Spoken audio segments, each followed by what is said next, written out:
Her wrists were raw, the rope biting deep as the cold stole the color from her skin. The Apache warriors froze. Freeing her meant inviting danger, leaving her meant certain death. Who had left her like this? And what would they risk to find out? The leader's knife flashed once, slicing through the thick rope. The woman's arms dropped forward, trembling from more than the cold. She caught herself against the tree, breath sharp and shallow, eyes darting past the warriors to the empty woods. "Move," the leader said, his English clipped but firm. He didn't ask where she'd come from or why she was there. Questions could wait. Ambushes didn't. One of the younger men took point, bow strung, scanning between the pines. Another fell in behind, his gaze never leaving the tree line. The woman hesitated a moment too long before following, her boots sinking into the crusted snow. They moved fast, weaving through the trees, the only sound the soft crunch of their steps. The leader kept her close, his presence a shield she didn't trust yet. Every few paces she glanced back, eyes narrowing as if she expected movement. After 100 yards, the youngest warrior hissed low, hand shooting up. The group froze. Snow sifted from a nearby branch, no wind strong enough to shake it. The leader's hand went to the haft of his tomahawk. He leaned toward the youngest. "How far?" The answer came in Apache, the tone tense. The woman didn't understand the words, but she caught the look they shared. Something was behind them, moving in silence. "Go," the leader ordered, pushing her forward, her voice cracked.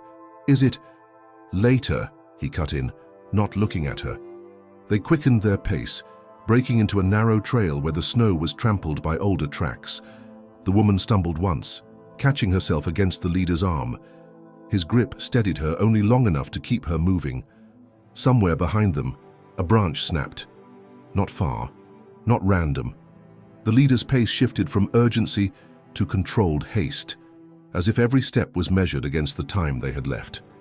Ahead, the trail curved out of sight, the shadows pooling thick where the trees pressed closest together, and from just beyond that bend came a sound, soft, deliberate, like someone waiting for them to arrive. They reached the bend, the leader slowing just enough to read the shadows ahead. His hand lifted, a silent command to stop. The youngest warrior slipped forward, bow drawn, his steps noiseless over the snow. The woman's breath came fast, visible in quick bursts. She gripped her arms, trying to hold in the shiver that had little to do with cold. The leader glanced at her, his gaze sharp, assessing if she'd bolt. From the gloom ahead, the youngest returned, his face grim. A single word in Apache told the leader all he needed. He nodded once, motioning for the group to follow. The trail narrowed, the trees pressing close. Tracks marred the snow, boots, heavy and deep, made within the hour. The leader's jaw tightened. These weren't Apache prints. The woman tripped on a root, catching herself on the leader's sleeve. "Who is it?" she whispered. He didn't answer. Instead, he handed her a fur-lined glove from his belt pouch. "Wear this," he said. She frowned. "Why?" "It hides the marks on your wrists," he cut in. "Some tracks don't need to be followed." They moved faster, their path veering downhill toward a gully choked with snow-laden pines. The air here was still, heavy. Daniel, the second oldest warrior, paused to scan the ridge above them. His eyes lingered too long on one spot before he moved again. The woman caught it. "Someone's up there, isn't there?" The leader didn't slow. "Keep walking." A sudden sound, a low whistle, cut through the air. The warriors reacted instantly, forming a half circle around her. Bows raised, eyes tracking the slope. Snow shifted above. A figure appeared, rifle slung, coat dark against the white. Then another and another, fanning out along the ridge. The leader's voice dropped to a growl. "Move to cover." They darted toward the trees, arrows already nocked. A shot rang out, splintering bark near the youngest's head. He fired back, his arrow vanishing into the shadows. The woman crouched low, her pulse hammering. "They're after me," she said, almost to herself. The leader didn't look at her. "Then they'll have to catch you first." Another shot cracked. Snow sprayed near her boots. She flinched, but the leader's hand was on her arm. pulling her into the deeper cover of the pines. They zigzagged down into the gully, the ground soft under the snow. The trees closed overhead, muting the gunfire. The leader slowed, listening. Only the whisper of wind remained. "They won't come down here," the youngest murmured. The leader gave him a look. "They will, just not yet." The woman's voice was a rasp. "Why not finish it now?" The leader's eyes met hers. "Because they want you breathing." The weight of his words pressed down on her, heavier than the cold. She wanted to ask why, but the look in his eyes told her she didn't want the answer. They pressed on, the gully winding deeper. A small stream ran under the ice at their feet, its muted gurgle the only sound. The woman glanced back once. Nothing moved on the ridge now, but she couldn't shake the feeling of eyes following every step. Ahead, the gully widened into a hollow where fallen logs formed a crude shelter against the wind. The leader signaled a stop. "We rest here 10 minutes. The warriors moved into a loose perimeter, their attention never leaving the trees. The woman sank onto a log, her body aching from cold and strain. The youngest brought her a canteen. She took it, drinking greedily before handing it back. "Thank you." He gave a brief nod, his eyes still scanning the shadows.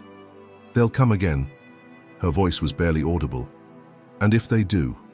He glanced toward the leader. "Then you'd better hope you're worth the trouble." The leader approached, crouching in front of her. "When we move again, you'll stay between me and Daniel. No talking unless it's to me. If you see something, you tell me first." She met his gaze. "And if I run?" A faint smile touched his lips. "You won't." Somewhere beyond the hollow, a single shot cracked, distant but clear. The leader rose, scanning the tree line. "Time's up. We move." They filed back onto the trail, the hollow already fading behind them. The woman kept her head down, her breath steady, but every nerve was wired tight. The leader glanced at her once, his expression unreadable. He'd made his choice back at that tree. Now the question was whether it would save her and or doom them all. The trail narrowed again, forcing them into single file. Snow clung to low branches, brushing against their shoulders as they moved. The woman kept glancing sideways, as if expecting the forest itself to shift.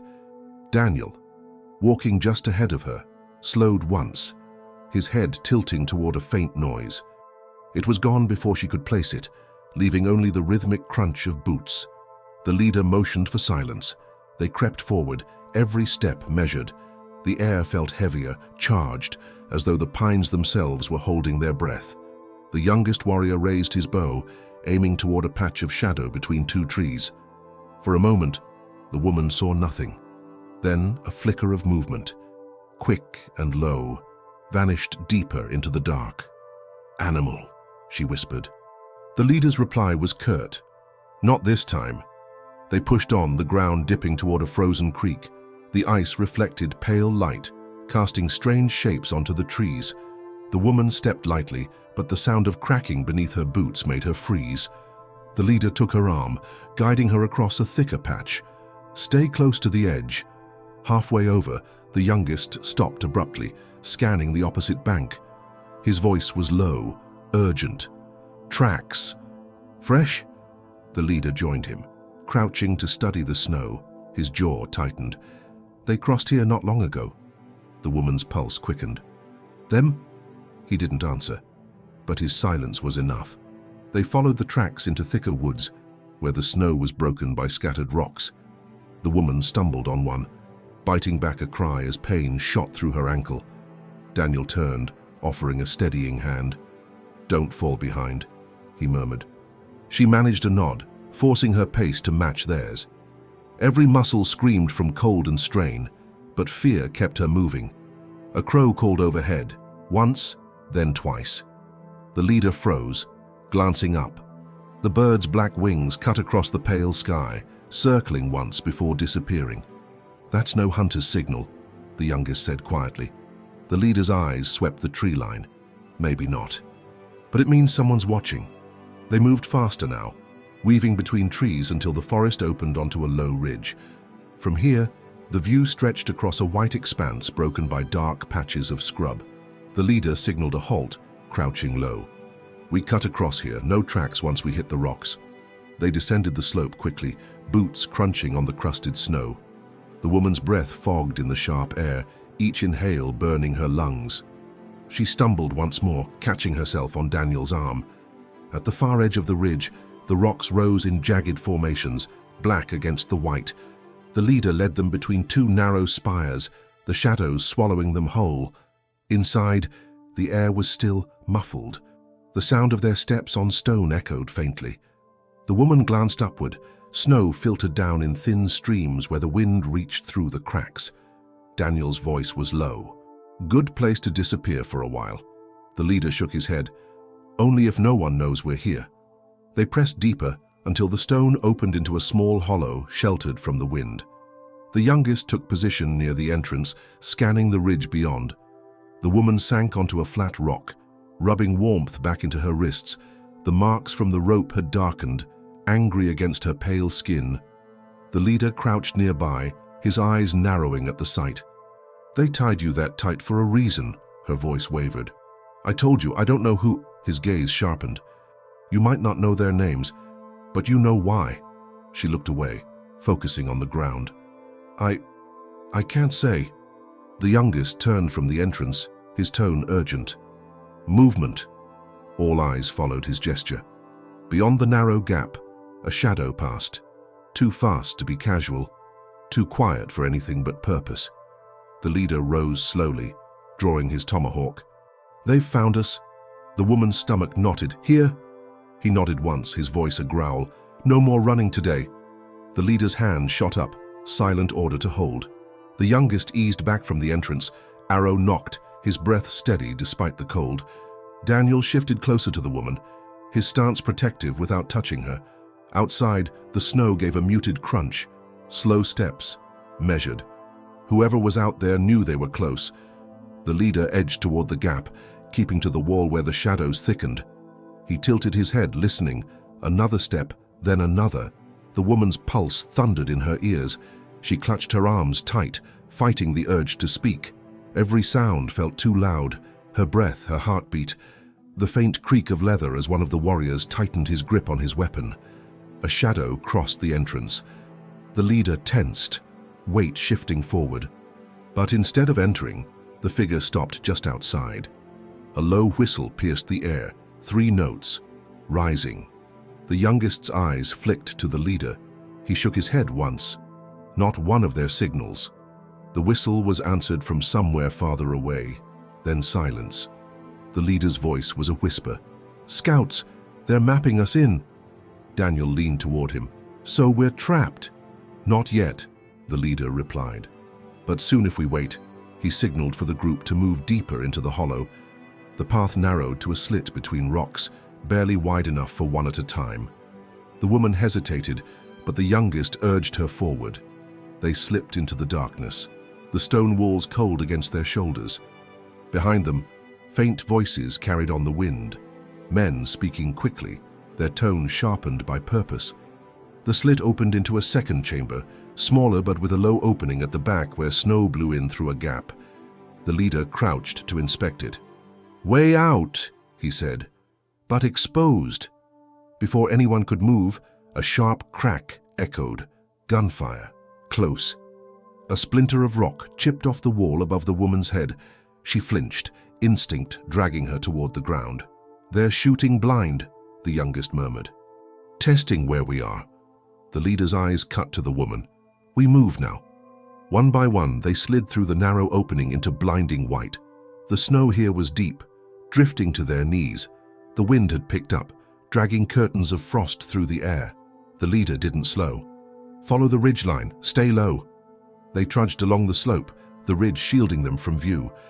The woman's legs burned with the effort, but she kept pace, the thought of gunfire at her back lending speed. A shout broke the wind, sharp, commanding. The youngest glanced over his shoulder. "They've seen us." The leader veered left, angling toward a cluster of black boulders half buried in snow. "Cover!" They dove behind the rocks as another shot cracked. Snow sprayed over them, cold needles against their faces. The woman crouched low, her breath harsh. "How many?" The leader peered around the edge. 4, maybe 5, more coming." Daniel's voice was grim. We can't outrun that many. The leader's gaze swept the terrain. Then we don't. We make them stop. He reached into his pouch, pulling a small leather bundle. Inside was a length of cord and a flat stone carved with shallow grooves. The woman frowned. "What is that?" "A call," he said simply. He pressed the stone to his lips and blew. The sound was low, almost like wind through a canyon, but it carried far. The woman shivered, not from cold, but from the way the sound seemed to pull at the air itself. Moments later, a faint howl answered. Then another, closer. Daniel's eyes narrowed. "You brought them!" The leader didn't reply, but his grip on the tomahawk tightened. "When they arrive, we move." The woman stared between them, uncertain if they meant friends or something far less comforting. The wind shifted, carrying with it the distant crunch of more than human feet. The first howl came again, sharper this time, riding the wind from the north. The woman's eyes flicked toward the sound, her throat tight. "Wolves?" she asked. The leader didn't answer right away. His gaze stayed fixed on the ridge. "Not wild ones." Daniel crouched beside her, voice low. "They belong to the scouts." Another howl followed, closer now, joined by a second and third. The warriors tensed, shifting their weight, bows ready. The youngest glanced at the leader. 2 minutes, maybe less. Snow crunched on the ridge above. The men pursuing them had slowed, their shapes dark against the pale sky. One lifted a hand, signaling to the others. They stopped, watching the boulders below as if weighing their next move. The leader's voice was calm but edged. "When the wolves break their line, we run. Straight to the tree line east." The woman swallowed hard. "And if they come for us, they won't," he said, but didn't look at her. A shadow flickered at the ridge's crest, low, fast, and silent. Then another. The men above reacted too late. 2 wolves burst from the snow, their bodies a blur of fur and teeth, slamming into the nearest rifleman. The man went down hard, his shout cut short. The others scattered, shots cracking wildly. The wolves darted between them, forcing them apart, turning the ridge into chaos. "Now!" the leader ordered. They bolted from behind the rocks, plunging into the deep snow toward the eastern tree line. The woman's legs burned with the effort, but she pushed harder, the echo of snarls and gunfire driving her forward. Daniel ran just behind her, glancing back once. They're distracted, but not for long. The youngest veered toward a cluster of downed trees, signaling the others to follow. The tangled trunks formed a crude barrier, and beyond them, the slope dropped into a narrow ravine. The leader leapt down first, landing in knee-deep powder. "Keep moving!" They slid and stumbled into the ravine's shadow, the walls rising steep on either side. The snow here was untouched, muffling their steps. At the far end, the leader slowed, scanning the narrow exit. His voice was low. "Tracks lead out too clean, they'll know we came this way." The youngest pointed toward a fallen pine lying across a gap in the wall. "Up there. We climb, leave no path for them to follow." The woman hesitated, eyeing the steep trunk. Daniel went first, gripping the rough bark, hauling himself up. The leader followed, then offered his hand down to her. "Hold tight," he said. Her boots slipped once, snow tumbling down the slope, but she reached the top. From here, the forest stretched unbroken, shadows deepening under the heavy branches. They dropped into the other side, landing in silence. The leader motioned them into a single file, winding through the trees without pause. Only when the sounds from the ridge faded entirely did they stop. The woman leaned against a trunk, chest heaving. "Those wolves, they knew you." The leader's gaze met hers. "We've crossed paths before," Daniel smirked faintly. "That's one way to put it." The woman wanted to press for more, but the youngest's voice cut in, urgent. "We're not done. I saw one man break away during the fight. He'll circle to cut us off." The leader's eyes narrowed. "Then we keep moving until we find ground he can't use." The woman glanced back once more, the trees behind them still and quiet.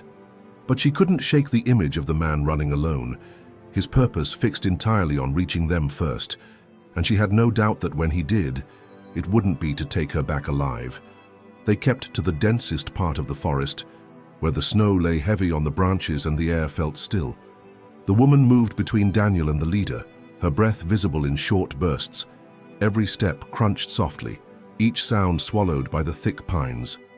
The youngest took point, eyes darting ahead, scanning for movement. "We're close to the ridge split," he murmured. "Once we're through, they can't flank from both sides." The leader nodded, but didn't slow. His gaze swept the ground, reading not just tracks, but the weight and direction of each print. He stopped once, crouching to study a faint impression in the snow. Daniel leaned over. "Not ours. Not fresh," the leader said, but his tone was off, too careful. They moved again, the woman keeping her eyes forward, though every instinct begged her to glance back. The forest here had a way of making you feel watched, even when nothing moved. A flicker of motion snapped her head to the side. Between two trunks, a shadow slipped away, quick, deliberate. She stiffened. Someone's there. The leader didn't look. "Keep walking." They reached a narrow cut in the ridge, the snow shallower where the wind had scoured the stone. The youngest slid through first, disappearing into the gap. Daniel followed, his shoulders brushing the rock walls. The woman was halfway through when a voice came from behind, calm, steady, and too close. "Don't move!" She froze. The leader spun, tomahawk in hand. A man stood just beyond the gap's entrance, rifle leveled. His coat was dark, hood drawn low, but his stance was relaxed in a way that spoke of experience. "I've been following you since the ridge," he said, his gaze fixed on the woman. "You're coming with me." The leader stepped forward, placing himself between them. "Not today." The man's smile didn't reach his eyes. "You think you can keep her from all of us?" Daniel's voice was sharp from inside the gap. "Leader!" The rifle cracked, snow puffing from the rock beside the leader's head. The woman flinched, heart hammering. The leader didn't move. "How you fire again, you won't have time for a third." The man's smirk faded. "You're outnumbered." "Then you miscounted," the leader replied. An arrow hissed from the trees, striking the snow at the man's feet. The youngest emerged from the shadows beyond the gap, bow drawn for a second shot. The man's eyes flicked between them, calculating. He stepped back slowly, lowering the rifle but not turning away. "This isn't over." The leader waited until he'd vanished into the pines before lowering his weapon. "Move. Fast." They pushed through the rest of the gap and into the next stretch of forest. The woman's hands shook, the echo of that voice still in her ears. Daniel glanced at her. "That one's different. He won't let this go." The leader's tone was grim. "Then we'll make sure he can't follow." The woman didn't ask how. She just kept walking, but her mind replayed the man's gaze, cold, certain, and she knew that whether they escaped today or not, he'd be waiting somewhere up ahead. The leader set a hard pace, angling east through the densest part of the forest. Branches clawed at their coats, and the snow grew deeper, slowing every step. The youngest took point, doubling back every so often to drag a branch over their tracks. Daniel leaned close to the leader. "If he's alone, we can lose him, but if he's not..." "He'll have eyes ahead," the leader said. "We cut sign, force him to guess wrong." The woman stayed in the middle, her boots sinking deep. Each breath burned her lungs, but she kept moving. She knew that stopping would mean hearing that calm voice again. They reached a stream frozen over, its surface cracked in places where the current still pushed beneath. The leader gestured to follow him upstream, their steps muffled on the ice. The youngest stopped once to press snow into a set of old tracks along the bank. "If he sees these, he might think we doubled back." Daniel frowned. "Or he'll know we're trying to trick him." The leader didn't respond, but the tight set of his jaw said he'd considered that. They followed the stream until it bent sharply into a narrow gorge. The walls rose high, trapping the sound of their steps. The leader slowed, scanning the rock for something. "There," he said, pointing to a fallen spruce wedged between the walls above them. "We climb, cross, then drop into fresh snow. No trail." The climb was steep, the bark icy. Daniel went first, testing each hold before pulling himself up. The woman followed, the leader's hand steadying her from below. Her boot slipped once, sending a spray of snow into the gorge. Halfway across the log, a faint sound drifted from below, boots on ice. Slow, steady, unhurried. The woman froze. "He's here." The leader's voice was calm, Keep moving. She reached the far side, dropping into the snowbank below. Daniel pulled her clear, his eyes scanning the gorge. The youngest followed, landing silently beside them. The leader was last, swinging down from the log just as a figure appeared at the bend. The man with the rifle, he didn't raise it. He just watched them, a faint smile under the shadow of his hood. The leader's hand tightened on his tomahawk. "Run!" They plunged into the deep snow, the trees swallowing them. Behind them, the man's footsteps followed, not rushed, but certain. As if he knew they'd never be far enough ahead, the youngest veered left toward a cluster of ridges, hoping to break line of sight. They scrambled up the slope, hands digging into the powder. From somewhere behind, the crack of a rifle split the air. Snow burst near the woman's shoulder. She dropped flat, heart pounding. Daniel hauled her up. "Go!" They crested the ridge and slid down the other side, the descent faster than they could control. Branches whipped past, the cold biting at exposed skin. At the bottom, the leader stopped, scanning. "We split," he said. "Draw him 2 ways." The woman's breath caught. "And if he follows me?" "Then you keep running," the leader replied, "and don't look back." Before she could protest, Daniel took her arm, steering her toward the left trail. The youngest and the leader vanished to the right, their tracks already disappearing in the drifting snow. The forest closed around them, the silence pressing in. Daniel kept a steady pace, glancing over his shoulder every few steps. Then, there, a shadow moving between the trees. He was still on them. They cut left through a stand of young firs, branches slapping wet against their coats. Daniel set the pace, breathing hard but steady. The woman matched him, jaw clenched, eyes scanning for gaps in the trees. Somewhere behind, the measured crunch of a single set of boots kept time with their fear. "Down!" Daniel hissed. He slid behind a wind-thrown stump, pulling her beside him. Snow sifted from the roots, whispering onto their shoulders. The boots stopped, silence filled with breath and blood. "He's close," the woman mouthed. Daniel nodded, finger to lips. He eased a look around the stump. Nothing, just pale light tangled in fir needles and a curtain of steady snow. A voice arrived without a face. "You run well." Calm, almost admiring. "But you're not built for the long chase. Not today." The woman's hand found Daniel's sleeve, holding, not clinging. He leaned closer. "When I move, you move. Don't wait for the second step." She nodded once. "Stand," the voice said. "Hands where I can see them." Daniel rose slowly, palms open. The woman stood with him, chin high despite the tremor in her breath. The man stepped from the trees 10 paces off, hood low, rifle loose in his hands, not careless, just comfortable, like it belonged there. "You," he said to the woman, "walk to me." The rifle never wavered. Daniel shifted half a step, placing himself just inside her line. "She's not walking anywhere with you." The man's eyes flicked to Daniel. "You're not my concern." Back to her. "I've orders." "From who?" she asked. A small smile. "People who pay for quiet." Daniel kept his voice level. "Quiet like a body in a drift, or quiet like a mouth that won't speak?" The man shrugged. "Either works." Snow ticked on metal. The woman stared at the black circle of the barrel, then at the trees beyond him. "Why tie me to a tree and not finish it?" His answer was simple. "Bait. We expected different hands to come for you." Daniel's stomach tightened. "Apache." The man didn't deny it. "They don't leave threads loose. If they touched you, they'd drag noise into the hills. Noise tells me where to walk." The woman's voice thinned. "So you waited to follow them back?" "Exactly." He angled the rifle. "But you got lucky. Smaller party, bad weather. The rest went another way. I took you instead." Daniel breathed once, slow. "Tell me why she matters." The man's look sharpened.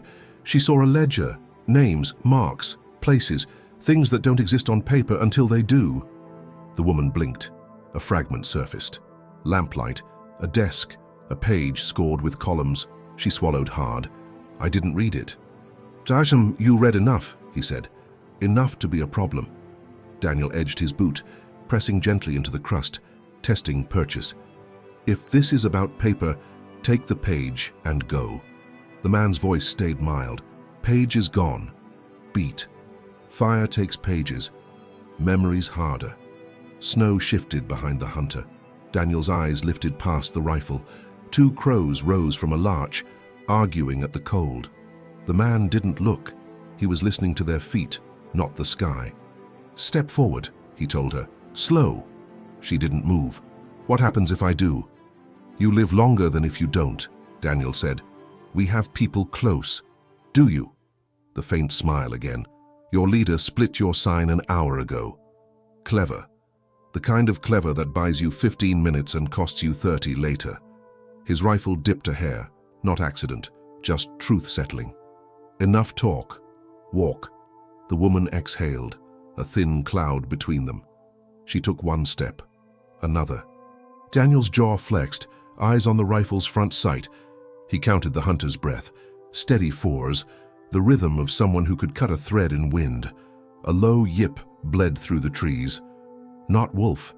The man's head didn't turn, but something in his shoulders read the sound and filed it away. He lifted his offhand, palm out. Stop. The woman halted 2 paces from the muzzle. He spoke softer now. Turn around. She didn't. Please. A word like a stone. Don't put me back in a sack. A beat. Wind carried resin and iron. Not my method, he said. Turn. Daniel moved then. Half step. Weight forward. Heel cutting the crust. The man's barrel snapped to him. Don't! The woman spun on the breath of that word, plunging her bound wrists down onto the rifle barrel, pinning it between bone and barked wood. Daniel dove low, shoulder slamming into the man's hip. The rifle cracked wild, tearing needles from a fur. They went down in a knot of limbs and snow. The hunter, rolled with trained economy, brought the rifle across Daniel's throat. Daniel shoved up on the forestock, teeth bared. The woman swung her arms like a hammer, rope-burned wrists smashing the bolt. Metal bit her skin. Blood spotted snow. The bolt jammed half open. The hunter let the rifle go, drew a short knife, blade blackened. Daniel caught his wrist. The knife kissed cloth at Daniel's ribs, snagging without going in. He twisted, using the snag to lever the hand wide. The hunter let the knife fall, reached for Daniel's ear with his left hand, thumb searching the hinge of jaw to break balance. The woman kicked heel into his elbow, the joint popped. He hissed, not from pain, from recalculation. Footsteps, fast, cutting from the right. The hunter's head cocked, listening the way a fox does, whole body and ear. He rolled off, scooping snow to blind, flinging it into Daniel's face. Cold fire seared eyes. Up, Daniel barked, blinking hard. The woman staggered to him. They scrambled behind the stump as a second figure slid into view between trees, short carbine, coat pale with rime. Another followed, panting, not allied with the first. Their eyes cut past him, hungry for a prize. The hunter didn't join them. He ghosted sideways, using their arrival like smoke. He snatched his rifle, slammed the bolt with the heel of his hand. It stuck, gritty with snow and blood. He didn't swear. He melted downslope, choosing shadow over fight. Carbine man shouted, "There, hands up!" Daniel pulled the woman deeper behind the stump, breath jagged. "Not his friends," he whispered. She nodded, eyes wide but lucid. "Then who?" The answer arrived as a flake of paper drifted from the carbine man's pocket, snagging on a twig. It wasn't paper. It was a corner of a ledger cover, oil-stained red. He kicked it loose without noticing. "Out now," he barked again, "or we fire!" The youngest's arrow came in silent and clean, shaving hair from the carbine man's cap.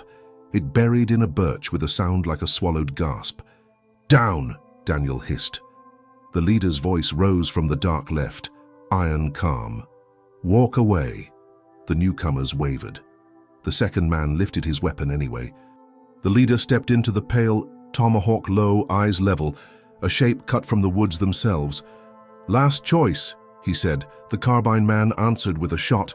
Bark exploded from the stump over Daniel's head. The forest inhaled, every branch poised. The leader moved.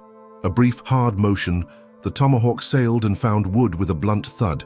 Not the man, the carbine. It tore from frozen hands, pinwheeling into snow. The second man bolted. The first lurched after him, swearing, empty. The woods swallowed their noise. Silence returned in shards. Steam rose from breath and barrel. Daniel wiped his eyes clear. The woman's wrists bled in clean lines. He pressed his scarf to them. "Hold." The leader retrieved the tomahawk, eyes tracking the hunter's vanished line. "He'll circle," he said. "He always circles." The youngest crouched, scanning the ground. "He dropped something when you hit him." He lifted a small brass tag from the snow, numbers stamped deep. The woman stared. "I've seen that," she whispered. "On the ledger's spine." Daniel met the leader's look. "So it's not just names." The leader's jaw set. "It's roots." A distant crack. One more shot, far off, not aimed at them. The leader's eyes narrowed. "He's not retreating," he said softly. "He's calling in the rest." Snow began to fall harder, a curtain closing. The youngest glanced east. "We don't make the ridge before they do." The leader tilted his head, listening deeper than wind. "Then we don't go to the ridge." He pointed downslope, into a darker fold of timber. "We go somewhere they won't." "Where?" Daniel asked. The leader's mouth thinned. "A burial grove." The woman flinched. "They'll follow anywhere." "Not there," he said, already moving. "Not if they know what it cost last time." He didn't explain, he didn't need to. The air changed with the word. The trees seemed to lean away, and even the snow fell quieter. They ran, leaving the stump and its chewed bark, leaving the brass tag burning cold in Daniel's palm. Behind them, the woods gathered men like stormwater gathers in a cut, all of it sliding toward the place the leader had named, and the hunter, invisible again, matched their path step for step. They moved downslope, the snow softening underfoot as the pines thickened. The leader set a relentless pace, forcing warmth back into frozen limbs. The woman kept close to Daniel, the brass tag cold in his pocket, its weight a quiet reminder they carried more than themselves. The youngest broke ahead, scouting each turn. He returned once, voice low. "Tracks behind us, light. He's shadowing alone again." The leader's eyes narrowed. "He'll wait until we stop." Daniel glanced at the woman. "And if we don't?" "Then he'll push us into the arms of the others," the leader replied. They crossed a shallow ravine, the snow there marked by deer prints. The woman caught the scent of pine smoke, faint but real. "Someone's camped nearby," she whispered. The leader shook his head. "Old wind carried it." They pressed on until the trees parted just enough to reveal a narrow hollow. In the center stood a ring of stones, blackened by time, their tops crusted with snow. The woman slowed, sensing something different here. Daniel caught her arm. "Don't lag." The leader stepped into the ring, his boots crunching on a layer of frozen needles. "This is it." The woman glanced around. "A burial site." He nodded once. "Before the settlers came. This was where our warriors lay. It's older than I can say." The youngest's eyes swept the tree line. "You think they won't follow us here?" "They know the stories," the leader said. "They'll hesitate." Daniel frowned. "Hesitate isn't the same as stop." The leader crouched, brushing snow from a flat stone carved with faint lines. "It will give us hours we need." A twig snapped beyond the ring. The woman's heart leapt.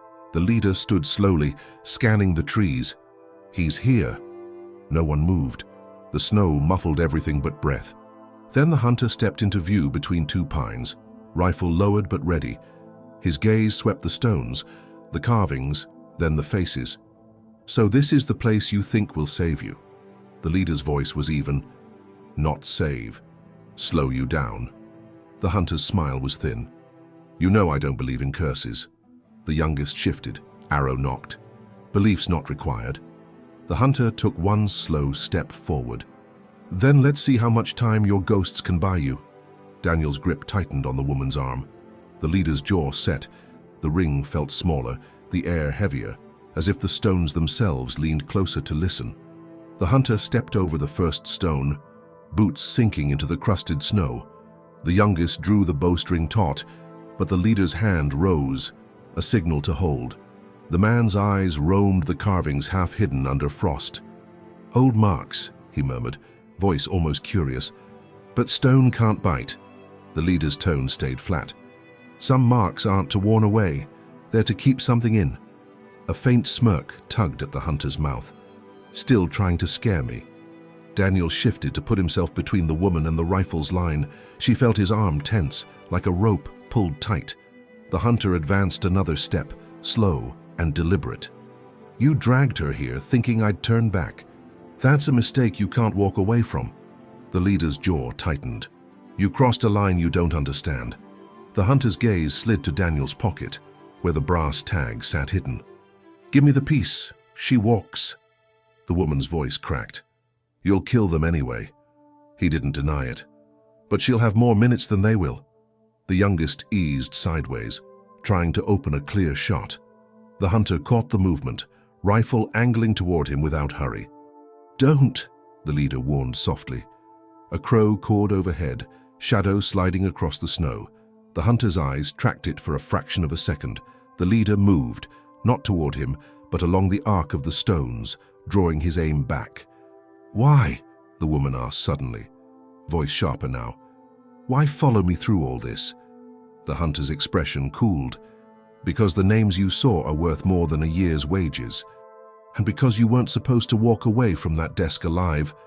Daniel's grip on her arm tightened. We keep moving now. The leader shook his head. Not until he chooses. The hunter shifted his weight, barrel dipping a fraction. You think this circle means anything? It does, the leader said. To me. Snow whispered from a branch overhead. For a long heartbeat, none of them moved. Then the woman's voice cut in, softer. I didn't read enough to matter. The hunter's stare was unblinking. You read enough to remember. A gust swept through the pines, scattering snow across the ring. The hunter blinked, and in that blink, something in his posture shifted, not fear, but caution. You believe in this? He asked the leader. I've buried people here, came the reply. The hunter's eyes narrowed. Enemies. Brothers. The weight of the word hung heavy, pressing into the cold air. Then came another sound. Boots. More than one set moving fast through the trees. The hunter's head turned, calculating. Your friends. The leader's gaze didn't leave him. Not mine. The woman's pulse quickened. Then who? Daniel stepped closer to the leader. If they're not with you, they're with no one, the leader said, already reading the shadows between the pines. Hired steel. Same scent. The first of the new arrivals broke the tree line. 2 men, rifles slung but hands ready. They halted at the edge of the ring, eyes flicking from the carvings to the people inside. You're out of place, Red Hand, one of them said, addressing the hunter. The hunter's smirk returned. You're late. The second man's gaze fell on the woman. We're here for her. Daniel stepped forward, voice cold. You'll leave empty. The leader's voice was low but edged. This place isn't for your boots. The first man sneered. We're not children to fear a story. The hunter glanced at the newcomers, then back at the leader. Looks like you're not the only one who thinks the stones keep you safe. The leader adjusted his stance, tomahawk loose in his grip. They won't cross unless they've been paid enough to risk it. The second man's hand twitched toward his rifle. We've been paid. Snow shifted under the hunter's boots. He stepped backward, just far enough to put himself between the newcomers and the leader. Daniel's eyes narrowed. What are you doing? The hunter didn't look at him. Deciding who shoots first. The youngest's voice was low. 3 outside the trees. More coming. The leader's jaw set. They mean to rush. The hunter's smirk faded entirely. Then it's your circle, warrior. Show me if it holds. One of the newcomers stepped forward, boot touching the first stone. A crow's harsh cry split the air. The man hesitated, just long enough for the leader to move. The tomahawk flashed once, burying in the snow at the man's feet. Last step, the leader warned. The paws stretched, thick with the weight of choice. The second man's hand gripped his rifle tighter, knuckles pale. Then, somewhere behind them, another set of boots pounded closer.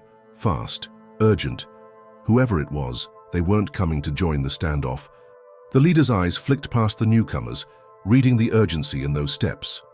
He lifted his tomahawk free, shoulders squaring. The hunter finally spoke. Guess we're all about to find out if the stories are true. The footsteps grew louder, scattering the stillness like stones on ice. The newcomers at the edge of the ring turned toward the sound, rifles half raised. The hunter's gaze followed, his jaw tightening, not fear, but recognition. A figure burst from the pines, breath pluming, coat torn at the sleeve.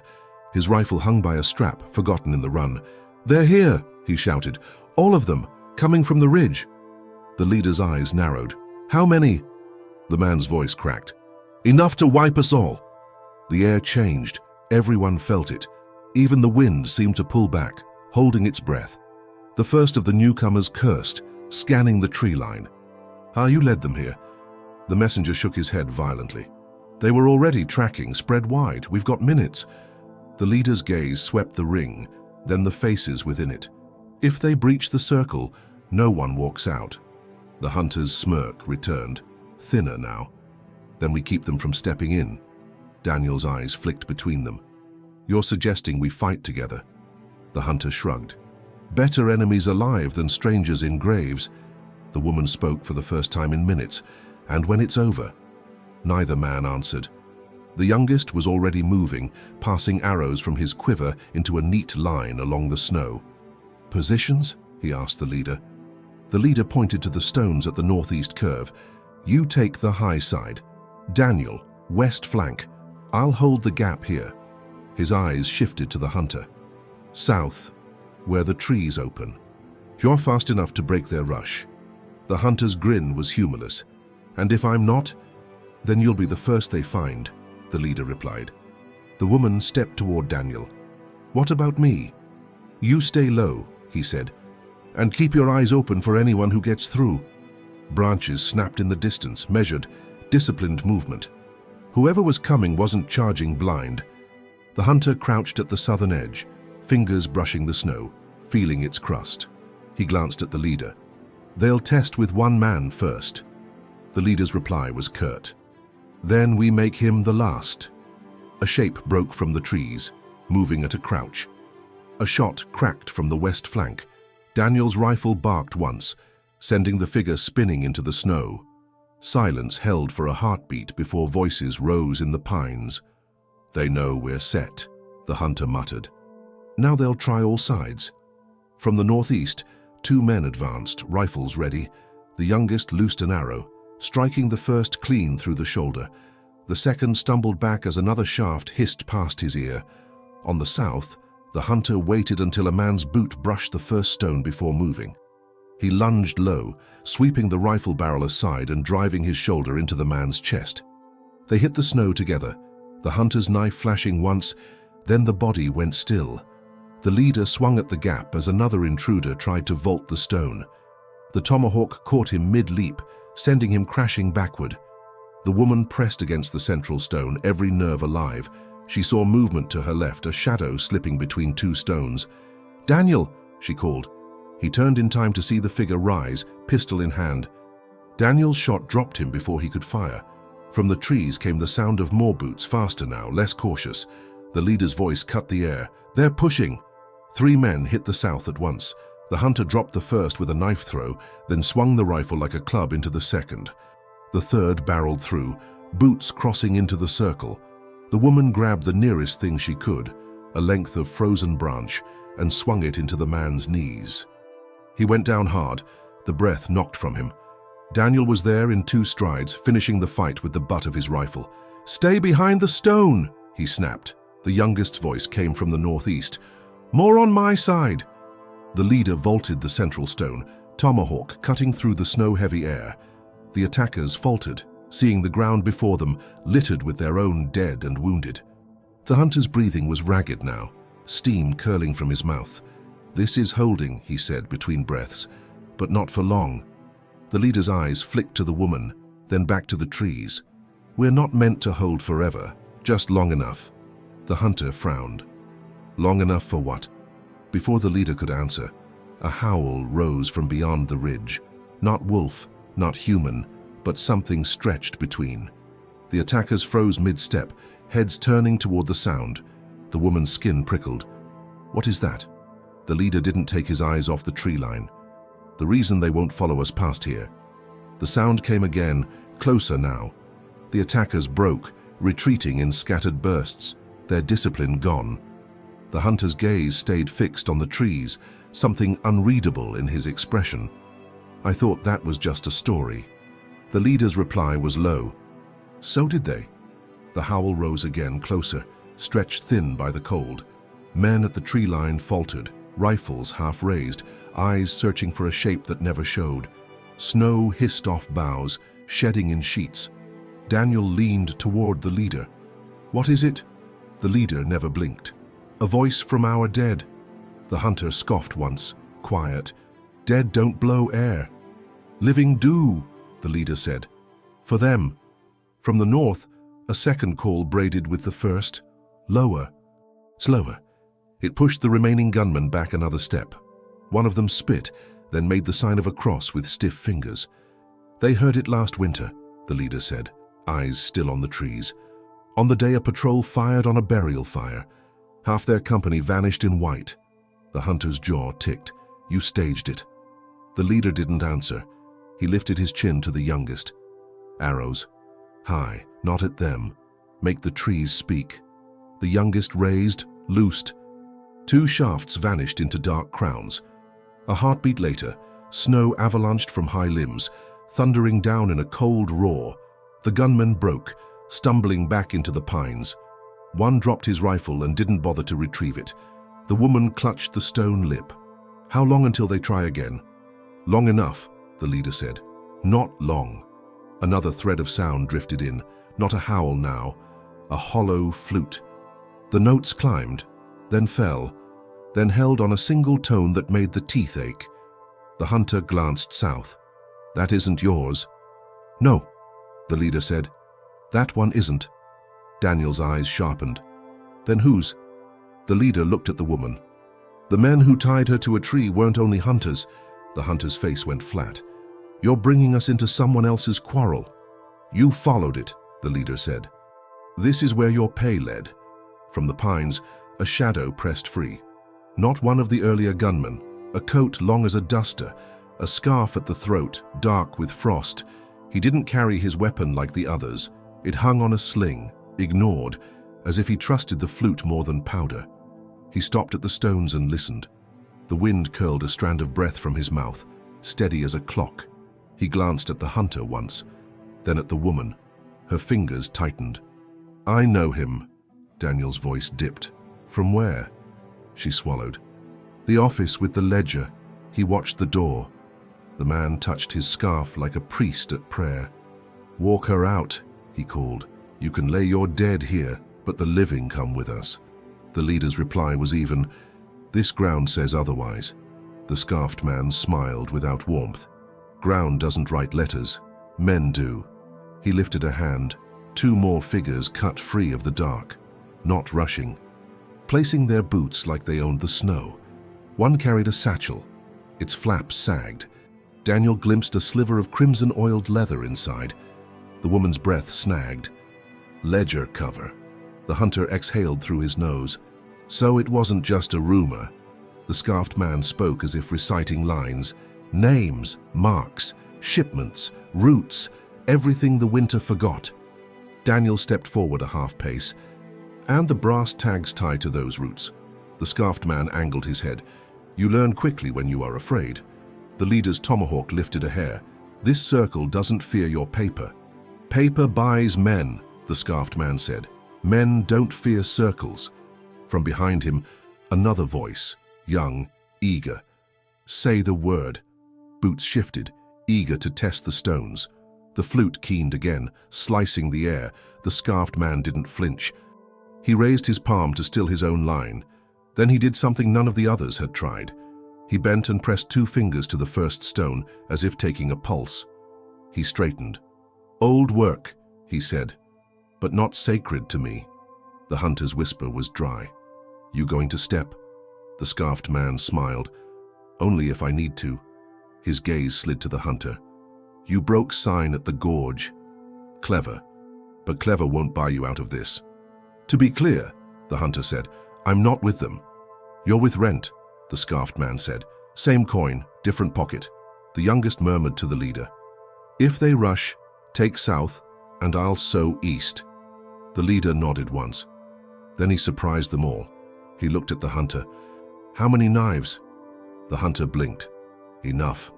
Then when they cross, the leader said, you cut legs, not throats. I want one talking. The scarfed man heard the tone and laughed. You won't like our answers. The woman found her voice. Where does it go? He tipped his head. What? The route? She said. Where does it end?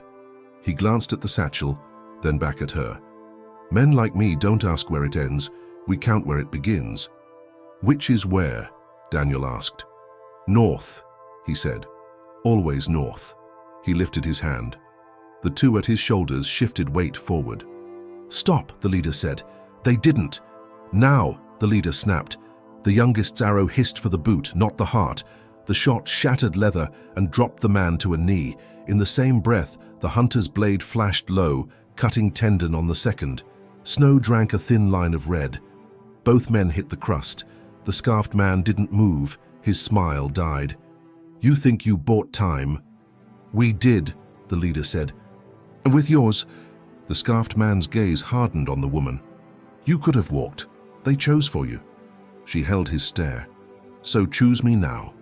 He tasted the idea, then discarded it. No. He flicked two fingers. A shape stirred behind the pines, broad as a door.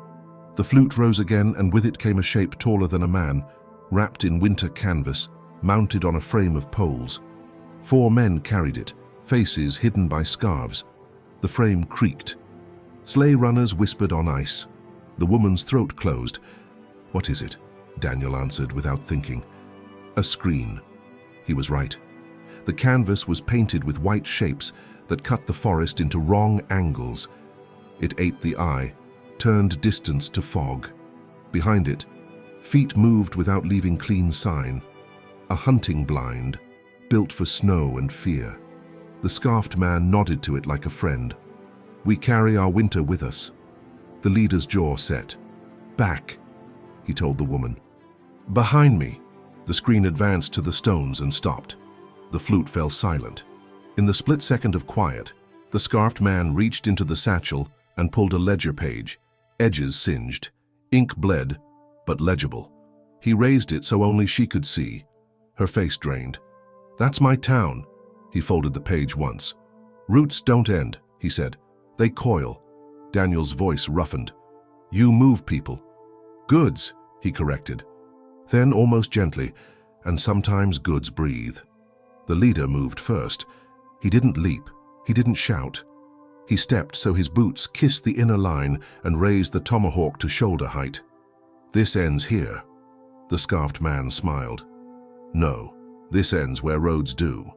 Snow groaned above as wind slid a fresh weight onto sagging boughs. The youngest's breath frosted his bowstring. The hunter rolled his knife in his palm, finding its balance. Ready, the leader said. The scarfed man lifted 2 fingers. The screen tipped forward. The 4 carriers yelled, a wordless sound that made the trees spit snow. They drove the frame at the stones, hoping speed could purchase permission. Now! The leader barked. Arrows took low legs. The hunter's blade found canvas, ripping it open. The screen bucked and twisted, its poles splintering into raw sticks. One carrier pitched face first into the ring, mouth opening on a curse that turned into a prayer. Daniel surged to meet him. The man's pistol cleared leather. The woman didn't think. She grabbed the brass tag from Daniel's pocket and hurled it at the pistol hand. Metal rang on bone. The shot went wild, chewing the snow at her feet. The carrier looked at her like he'd seen a ghost. You, he said. He reached again. Daniel smashed the pistol aside. The leader stepped in, tomahawk dropping to the man's wrist. Wood, metal, flesh. The weapon spun away. The scarfed man finally moved. He didn't reach for a gun. He reached for the ledger page, crumpled it tight, and shoved it into his mouth. He chewed once, twice, swallowing ink and fire. The hunter saw it and swore, he's killing the names. Not the roads, the leader said.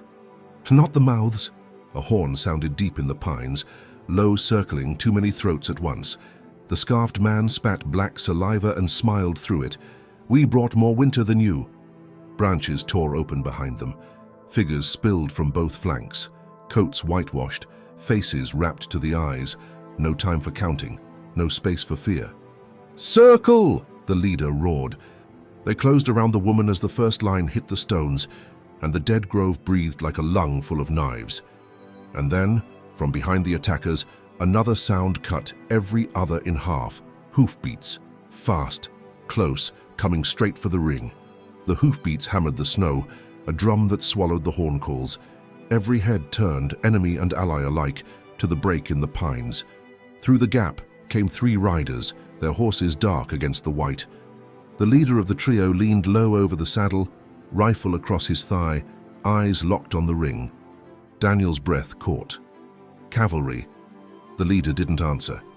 He recognized the paint on the horse's flanks, 2 white stripes, the mark of a scouting band from a neighboring Apache clan. The youngest's voice lifted. "They're ours." The scarfed man's smile faltered for the first time. "Then you called for help." The leader kept his gaze on the riders. "No. They came because they heard the dead." The first rider reached the stones and slid from the saddle without breaking stride. She was lean, her braid tied in a red cloth. A glance took in the scene, the screen splintered, the carriers on the ground, the woman ringed by armed men. "Move her," the rider ordered, voice sharp as ice. "Now!" Daniel guided the woman toward the rider, but the scarfed man stepped into their path. "She's mine." The rider's hand went to her belt knife. "Not here." Before he could answer, the second rider's horse screamed as a rifle cracked from the trees. The shot tore through the air, missing flesh but cutting through the truce like paper. Chaos exploded. The attackers surged at the gap in the stones, some leaping, others sliding under branches. The leader's tomahawk met the first man's shoulder, spinning him into the snow. The hunter was already moving, blade flashing low at legs that crossed the ring. The youngest's arrows hummed, each shot a quick breath between impacts. Daniel shoved the woman behind a standing stone. "Stay down!" The scarfed man ducked the rider's knife, grabbing for her wrist. She twisted free, the blade biting his sleeve. He stepped back, eyes black with intent. "You don't understand what she is." The leader's voice cut through the fight. "I understand enough." A man vaulted the stone beside Daniel, pistol in hand. Daniel blocked the barrel, jamming it into the stone until it barked, splintering rock instead of bone. He drove his fist into the man's jaw, dropping him. On the south side, the hunter caught a rifle butt to the ribs but spun with it, letting the momentum drive his knife up into the attacker's arm. Blood spilled across the snow, bright as berries. The woman risked a glance past the stone. The scarfed man was weaving through the fight like smoke, his eyes never leaving her. She ducked back. "He's coming for me." Daniel pulled his rifle close. "Then he has to get through me first." The first rider called to the leader. "We can't hold this." "We don't," the leader said. "We break them." "How?" she shot back. He jerked his chin toward the tree line behind the attackers. "We give them another enemy." The rider's eyes narrowed. "The dead." The leader nodded. She swung into the saddle, whistled once, sharp and high. From the woods came answering calls, short, harsh barks that made the attackers falter mid-step. The scarfed man froze, listening. "You didn't." The leader stepped forward. "We did." From the north shadows emerged 6 more riders, faces painted in the old way, their mounts steaming in the cold. They came without sound, save for the hiss of hooves in powder. The attackers broke under the weight of that sight, scattering like birds before a storm. The scarfed man backed toward the gap. "This isn't finished." The leader raised the tomahawk. "For you, it is." The scarfed man's gaze darted to the woman one last time, something between threat and promise in his eyes. Then he turned and melted into the trees with the survivors. The hunter stood at the edge of the ring, chest heaving, knife still in hand. "You just made yourself a war." The leader didn't look at him. "I already had one." Daniel lowered his rifle, scanning the snow for movement. "They'll regroup." "Let them," the leader said. "We'll be gone." The woman stepped out from behind the stone, her legs unsteady. "Gone where?" "Where their roads can't follow," he said. The first rider dismounted again, offering the woman her hand. "You ride with us now." The woman looked at Daniel, then the leader. "And them?" "They'll ride too," the leader replied, "but apart. Too many together is a trail." Daniel nodded grimly. "We split. Meet later." The youngest gathered his arrows from the snow. If later still comes. The leader gave the ring one last look, his eyes lingering on the stones. This place bought us time, that's all we needed. The riders mounted, pulling the woman up behind the first. The hunter swung into his own saddle, eyes on the tree line. They'll chase. Let them chase, the leader said. We'll make them bleed for every mile. As they turned into the woods, the hoofbeats faded into the wind. Behind them, the burial grove fell silent again, the stones standing watch over the blood in the snow. Far off, in the direction the scarfed man had gone, a horn sounded once more, low, long, and promising that the road ahead would not be empty. Vuoi che passi alla conclusione, 800 plus parole, per chiudere la storia con il payoff emotivo e il messaggio finale? Hai detto, procedi, tieni a mente e applica sempre le regole post-AVD. ChatGPT ha detto, perfetto, ecco conclusione, 910 parole, con tutte le regole post-AVD applicate, 800 plus parole, payoff emotivo, ritmo a onde, dialoghi incisivi, frasi entro 490 caratteri e un messaggio di chiusura forte. The wind hardened as they rode, flinging snow from the branches in stinging sheets. The woman clung to the rider's waist, her gaze fixed on the blur of trees rushing past. Each hoofbeat was a pulse, pushing the burial grove farther behind them. Daniel rode a few lengths to the right, his rifle across his lap, eyes never resting on one point for too long. The leader took the rear, scanning their trail, making sure the snow swallowed their sign. The hunter kept to the left, slightly ahead, his posture loose but his eyes restless. Every so often, he glanced back toward the ridge. They won't give up, he said. They'll try, the leader replied, but the forest is ours tonight. The woman spoke into the wind. What happens when it's not? The leader's tone didn't change. Then we move again. They rode until the sky deepened to steel and the snow took on the glow of coming moonlight. The first rider raised a hand, signaling a halt. They dismounted in a small hollow where the wind passed high overhead, leaving the air still. Daniel moved to the woman's side. You warm enough? She nodded, though her fingers were numb. I've been colder. The hunter crouched near a fallen log, striking flint to steel until sparks caught in a twist of bark. The flame licked up slowly, casting long shadows on the snow. The youngest began laying out what little food they carried: dried venison, hard bread, a pouch of pine nuts. The leader took a seat on the far side of the fire, his tomahawk resting across his knees. He looked at the woman. You didn't ask the question you've been holding. She met his gaze. How far does it go? He didn't look away. Farther than you can ride in a season. The hunter tossed a stick into the flames. And deeper than you can dig in a lifetime, Daniel frowned.